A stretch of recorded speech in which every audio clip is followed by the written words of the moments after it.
Hello mga kabakit, 5:03 na ng umaga at palis pa lang ako ng bahay patungo ng Petron Kilometer 44 sa may SLEX southbound. Doon ang naging usapan namin ng kasama ko na si Jeng na magkita. From Kilometer 44, babiyahe na kami patungo ng Taal para ikutin ang makasaysayang Taal Volcano. Kaya tara, sama na kayo sa ride namin.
5:53 AM nang bigla na lang kaming nagkasabay ni Jeng sa SLEX.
Nakahali ako, puta, pasis na ako eh.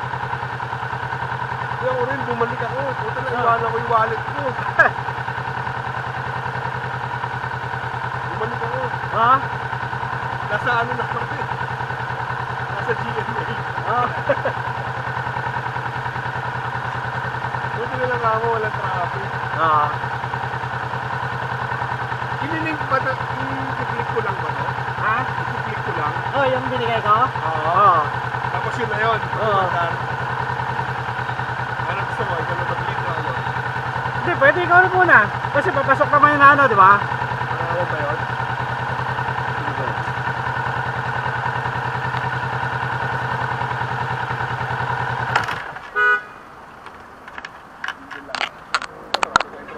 Oo nga. Time check, 5:59 AM at dito na rin kami sa Petron Kilometer 44 sa may SLEX southbound.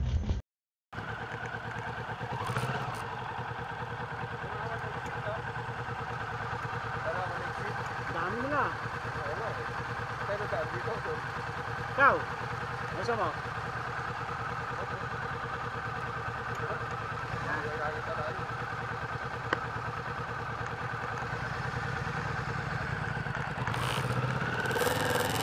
6:35 AM at palis na din kami dito sa Petron. Nakapag-breakfast na din kami.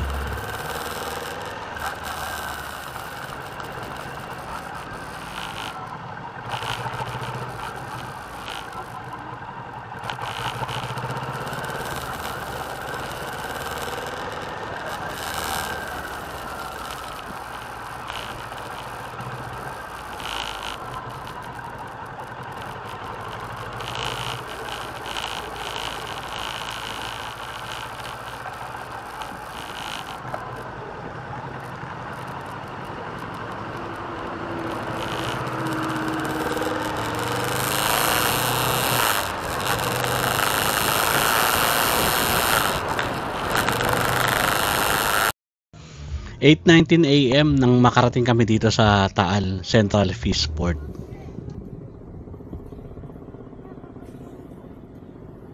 Ang Bulkang Taal ay isang malaking kaldera na napapaligiran ng lawa ng Taal. Matatagpuan ito sa lalawigan ng Batangas, mga 50 kilometers o 31 miles sa timog ng Maynila. Ang bulkang ito ay ang pangalawang pinakaaktibong bulkan sa bansa na may 39 na naitalang makasaysayang pagputok, na lahat ay nakasentro sa isla ng Bulkang Taal, malapit sa gitna ng lawa ng Taal. Ang kaldera ay nabuo sa pamamagitan ng mga prehistorikong pagputok sa pagitan ng 140,000 at 5,380 taon na ang nakaraan.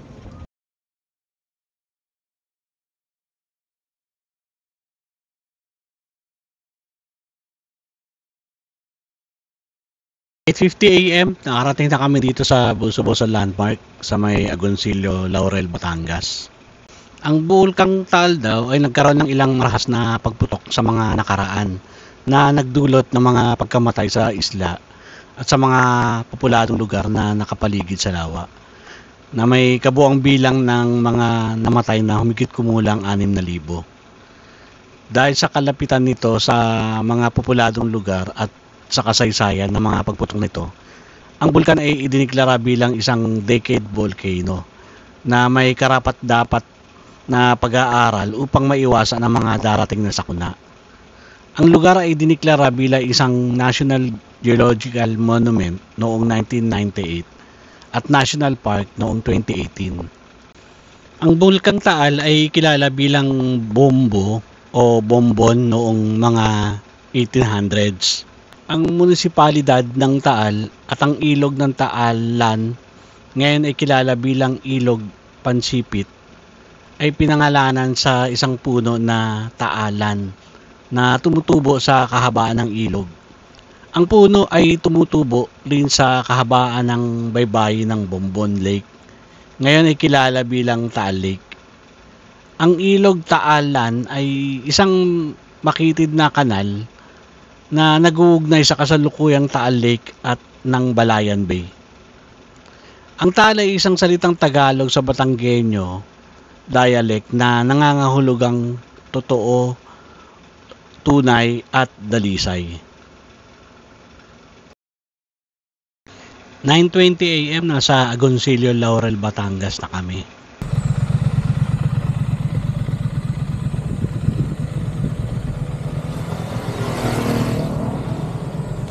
Ajeng, picture tayo dito.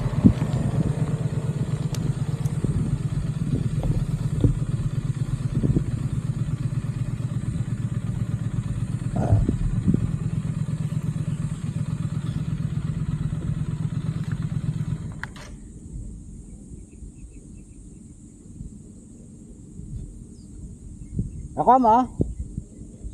Nakuha mo na? Ba't ganito? Siner ko? Ha? You have arrived na eh, agad eh. Ha? You have arrived na agad. Hindi, Taal Lake View. Taal Lake View. Hindi, kinuha ko lang tong pinadala mo eh. Kanina boso-boso. Yung ngayon, yung bago? Taal Lake View. Ito.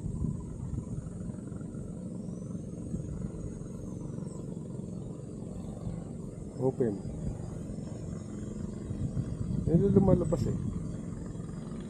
Pepep Capistrano. 10 meters away. Taal Lake View na, teka. Ang Bulkang Taal at Taal Lake ay matatagpuan sa lalawigan ng Batangas. Ang hilagang kalahati ng isla ng Bulkang Taal ay nasa ilalim ng jurisdiction ng bayang ng Talisay. At ang timog na kalahati ay nasa San Nicolas. Ang iba pang mga komunidad na pumapalibot sa lawa ng Taal ay kinabibilangan ng mga lungsod ng Tanawan at Lipa. At ang mga bayan ng Talisay, Laurel, Agoncillo, Santa Teresita, San Nicolas, Alitagtag, Cuenca, Balete at Mataas na Kahoy. Ang permanenteng paninirahan sa isla ay ipinagbabawal ng Philippine Institute of Volcanology and Seismology o PhilVox na idiniklara ang buong isla ng Bulkang Taal bilang isang lugar na may mataas na panganib at isang permanent danger zone. Sa kabila ng mga babala, may ilang pamilya pa rin ang nanatiling naninirahan sa isla sa kadahilan ng andun ang kanilang kabuhayan sa pamamagitan ng pangingisda at pagsasaka ng mga pananim sa mayabong na lupang bulkan. Noong May 6, 2024, idiniklara ni Gobernador Hermelando Mandanas ng Batangas ang isla ng Bulkang Taal bilang isang no man's land dahil sa serye ng mga wildfire na nagdudulot ng malaking pinsala sa timog kanlurang bahagi ng isla noong May 2, malapit sa istasyon ng obserbasyon ng Binintiang Munti. 10:24 dito na kami sa San Teodoro Baywalk sa may San Teodoro Agoncillo, Batangas.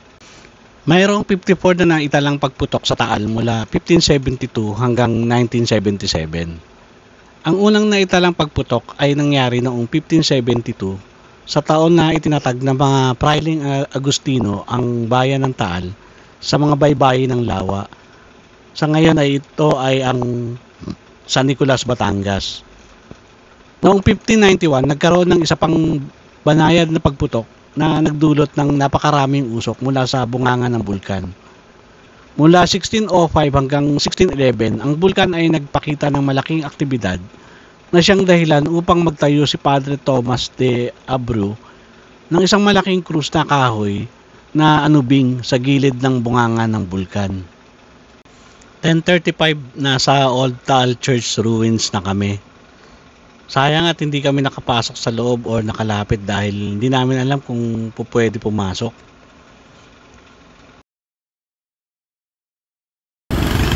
Ha? Meron doon? Videoan ko lang. Ano? Videoan ko lang. Yan. Sa mga motor natin. Yan. Ano yung mga nagultong yan? Oh, yun yung sa kanin dati. Head southeast on Santa Teresita, San Nicolas Road toward M. Malvar Street. Malalaman natin sa history yung ano na yan. Meron kayang ano yan? May marker kaya? 10:45. Nagpa-picture muna kami dito sa Centro Baywalk, Taal Lake.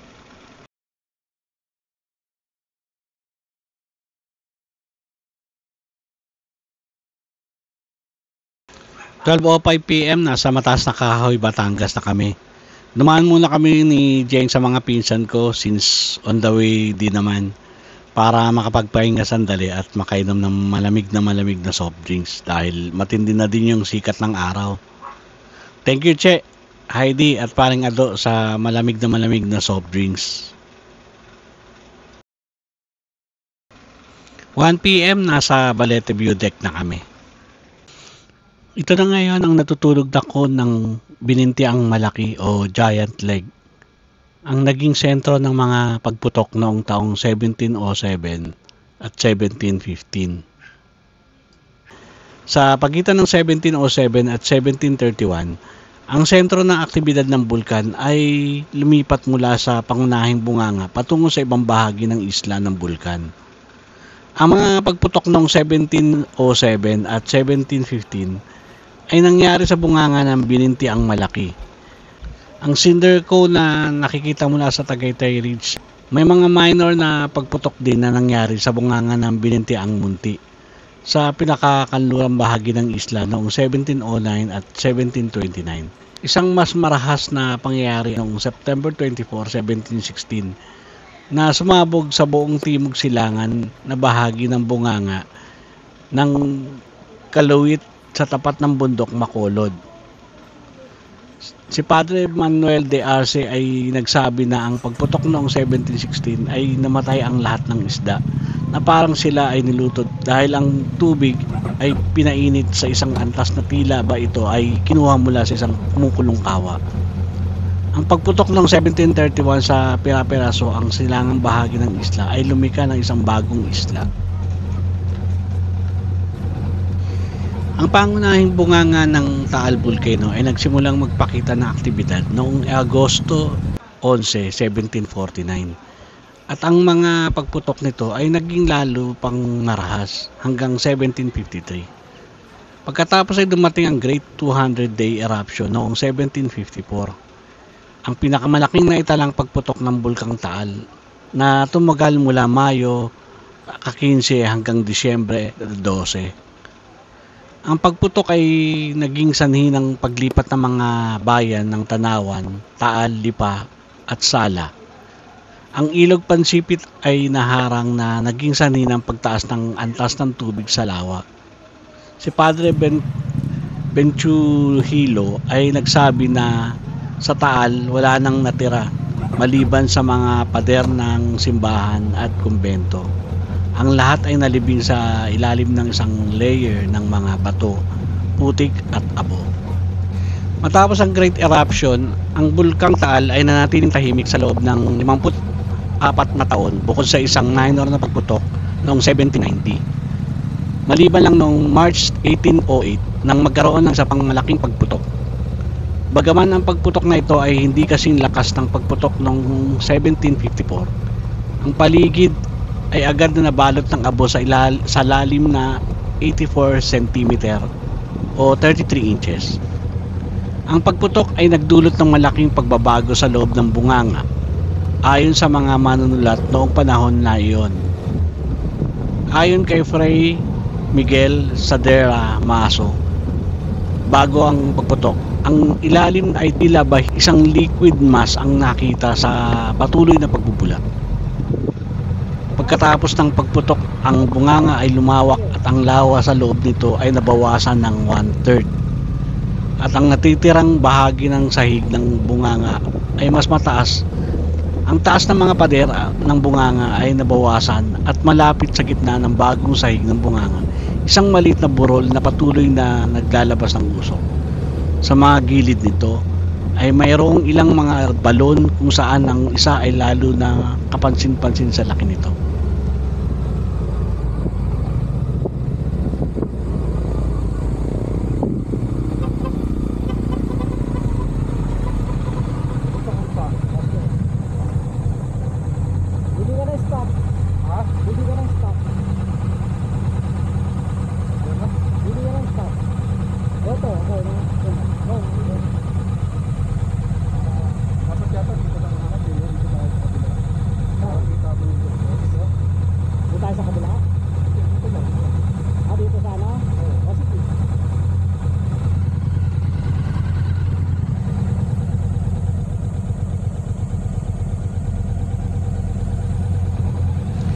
Noong July 19, 1874, isang pagputok ng mga gas at abo mula sa bulkan ang pumatay sa lahat ng mga hayop sa isla ng bulkan. Mula November 12 to 15, 1878, ang mga abo na inilabas ng bulkan ay bumalot sa buong isla. Isa pang pagputok ang nangyari noong 1904 na lumika ng isang bagong labasan sa timog silangang bahagi ng pangunahing bunganga. Bago ang 2020, ang huling pagputok mula sa pangunahing bunganga ay noong 1911 na sumira sa sahig ng bunganga at lumika ng kasalukuyang lawa.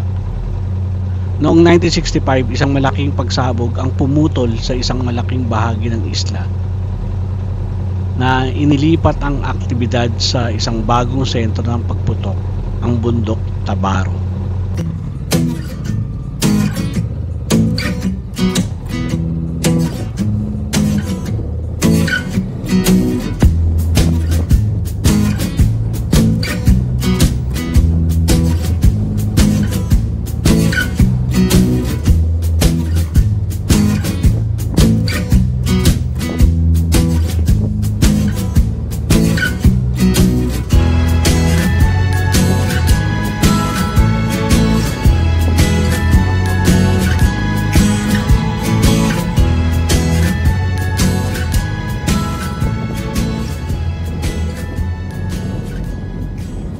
Isa sa mga pinakamalubhang pagputok ng Taal ay naganap noong gabi ng January 27, 1911.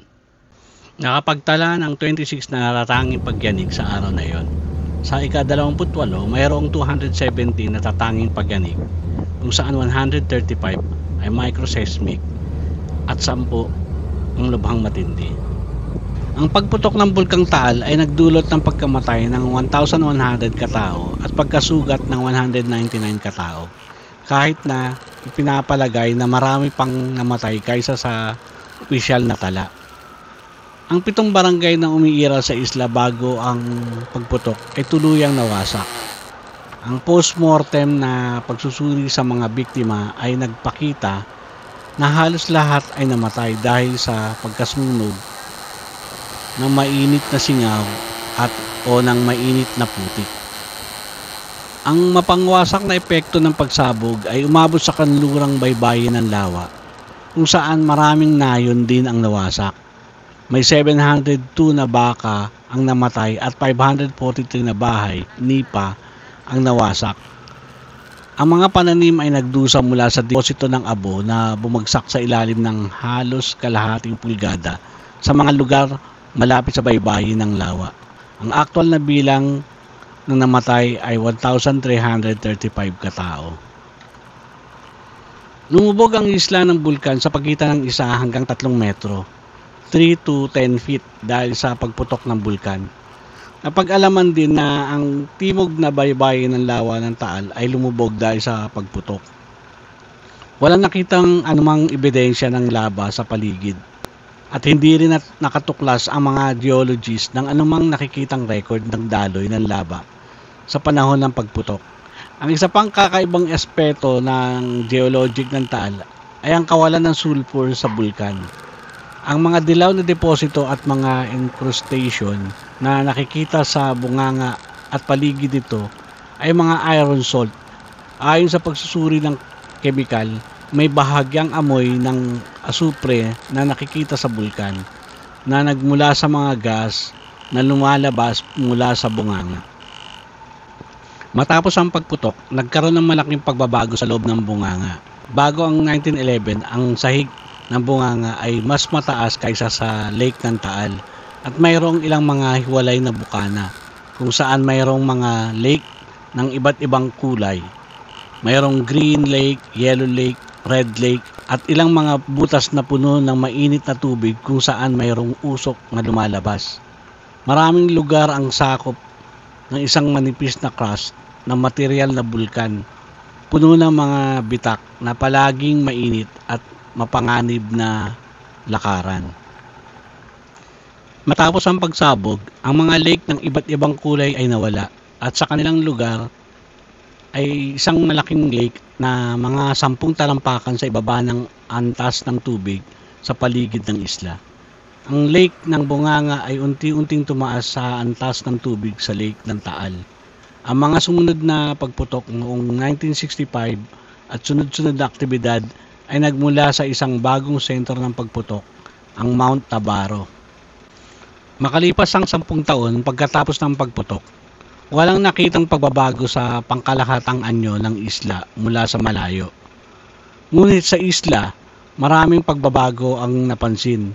Ang halaman ay tumaas, ang malalaking lugar na dating baog at sakop ng puting abo at mga bato ay naging lunti ang halaman. Nagkaroon din ng aktibidad ang bulkan sa Taal mula 1965 hanggang 1977, kung saan ang lugar ng aktibidad ay nakasentro sa paligid ng bundok Tabaro.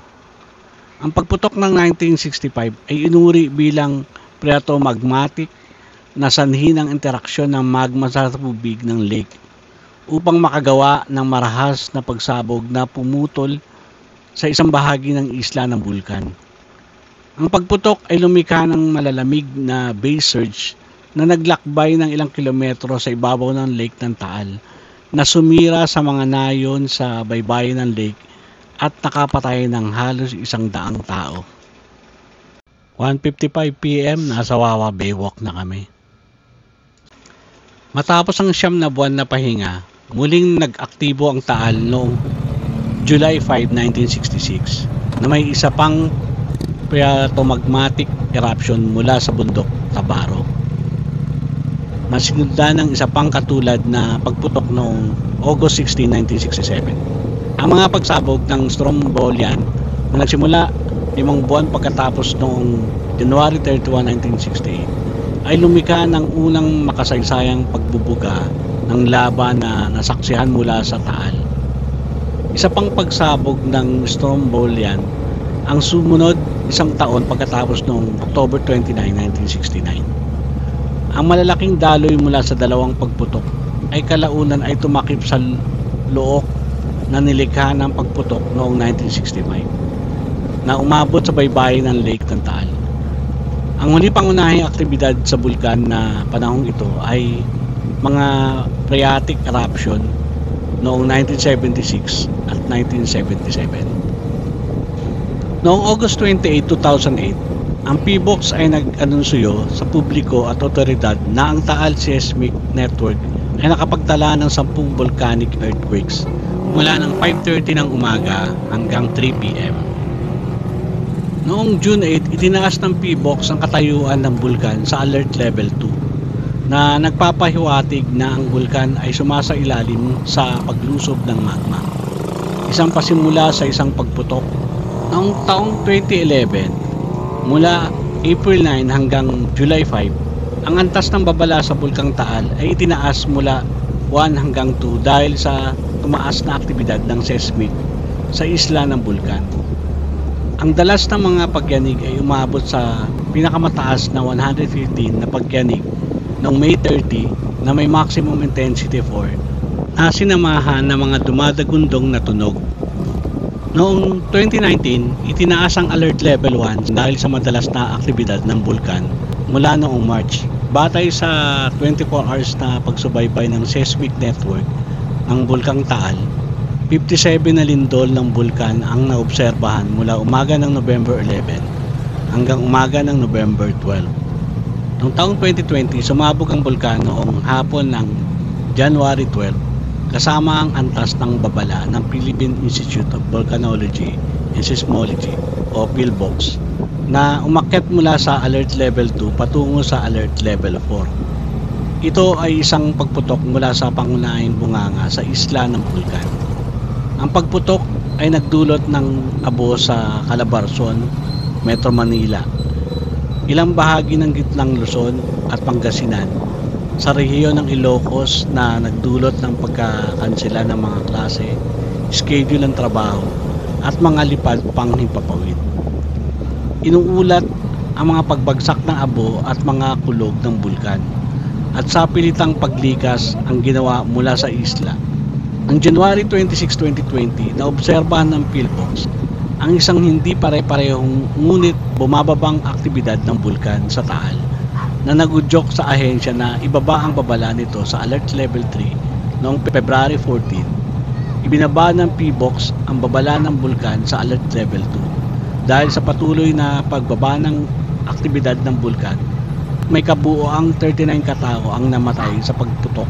Karamihan ay dahil sa tumanggi silang iwan ang kanilang mga tahanan o nagdusa ng mga problema sa kalusugan sa panahon ng paglikas. Noong February 2021, ang mga residente mula sa isla ng Bulkang Taal ay inilikas ng maaga dahil sa tumataas na aktibidad ng bulkan. Noong March 9, 2021, itinaas ng PhilVox ang antas ng babala mula 1 hanggang 2. Noong June, ang emisyon ng gas na sulfur dioxide ng bulkan ay nagdulot ng bag na lumitaw sa mga kalapit na lalawigan at maging sa Metro Manila. Noong July 1, sumabog ang bulkan bandang 3:16 ng hapon at ang antas ng babala ay itinaas mula sa Alert Level 2 patungo sa Level 3. 5 pagputok ang naitala noong July 7.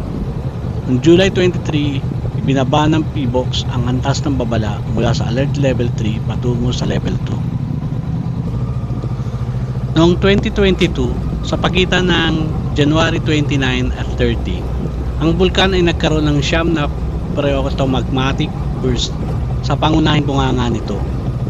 Noong March 26, itinaas ng PBOX ang antas ng babala ng bulkan sa Alert Level 3 dahil sa isang maikling pagputok ng phreatomagmatic na may kasamang pagdikas ng humigit kumulang 1,100 residente sa lugar at mga kalapit na bayan.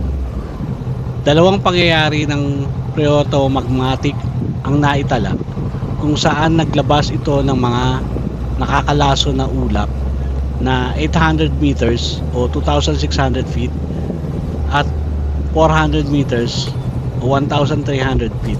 Inulat ng mga lokal ang isang pagsabog malapit sa bunganga bandang 1:00 ng hapon na may kasunod na mga spur ng abo sa paligid ng lawa. Mataas na antas ng mga nakakalaso na emisyon ang naitala, pati na rin ang 14 na lindol ng bulkan at 10 volcanic tremors sa loob ng isang araw. Kinabukasan noong March 27, ang mga aktibidad ng bulkan ay medyo kalmado na. May halos walang naitalang lindol bagaman ang emisyon ng sulfur dioxide ay sinusukat pa rin sa 1,140 tonelada. Tinataya ng National Disaster Risk Reduction and Management Council o NDRRMC na mayroong 3,850 individual ang nawala ng tirahan. Noong August 3, naitala ng PhilBox ang isang mababang antas na kaguluhan ng bulkan kasama ang pagtaas ng emisyon ng sulfur dioxide.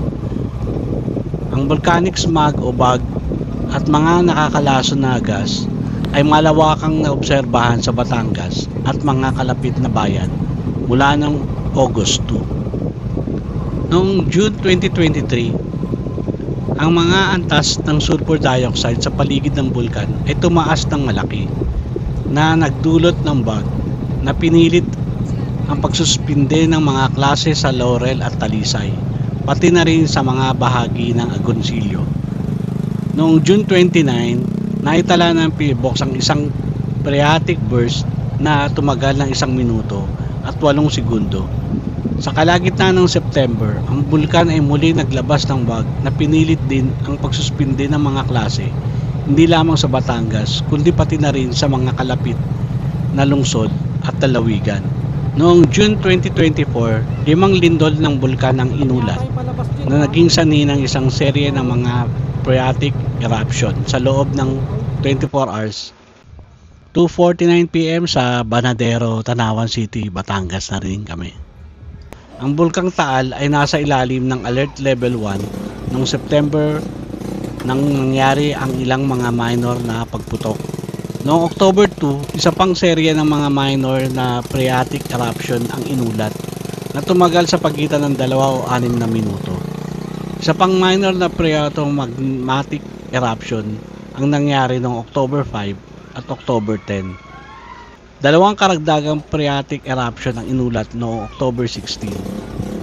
Noong December 3, isang minor na phreatomagmatic eruption ang inulat bandang 5:58 ng umaga na gumagawa ng isang maputing abo na ulap na umabot sa 2,800 metro ang taas. Noong May 29, 2025, nagkaroon ng phreatic eruption na sinundan ng isang minor na phreatomagmatic eruption noong July 17. Isa pang phreatic eruption ang nangyari noong September 11 habang 2 minor na pagputok ang nangyari noong October 1.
3:58 PM, nasa SLEX na din kami. Pabalik na kami ng Manila.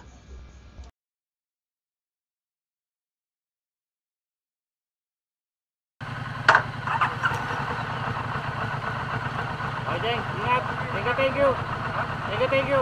Ingat. Post na lang. Maraming duplicate. Ito, ako di ko pa nagagawa eh.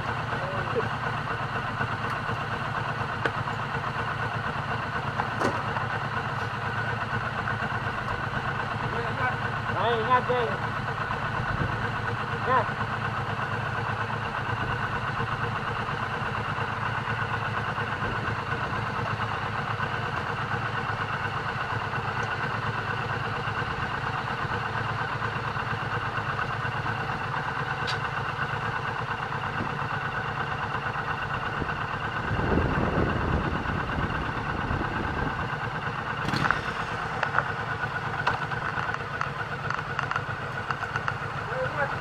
Sabay na tayo. Harmoona ka exit, di ba? Harmoona ka? Ito na.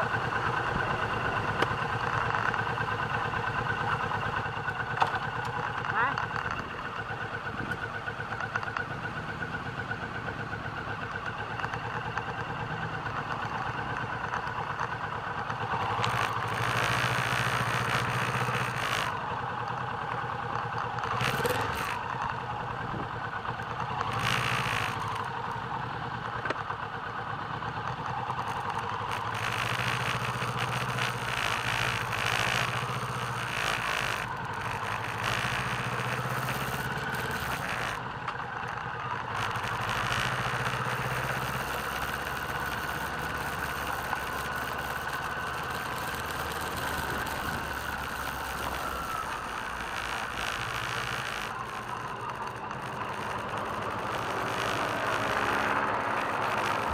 .4:55 PM, palis na din kami ng SLEX Petron, kilometer 44.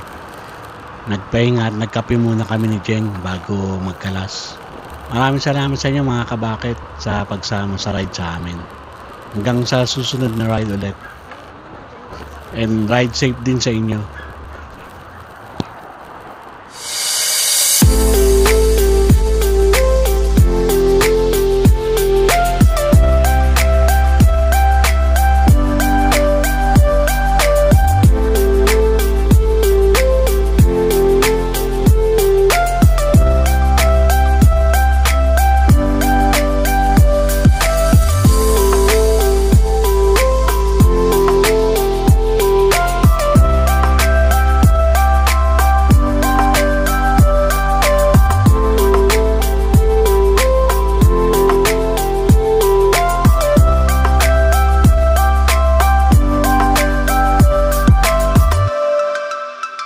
At kamakailan lang nitong October 13, nag-ulat ang PhilBox na nagkaroon ng minor phreatic or steam-driven eruption sa bandang 11:42 AM.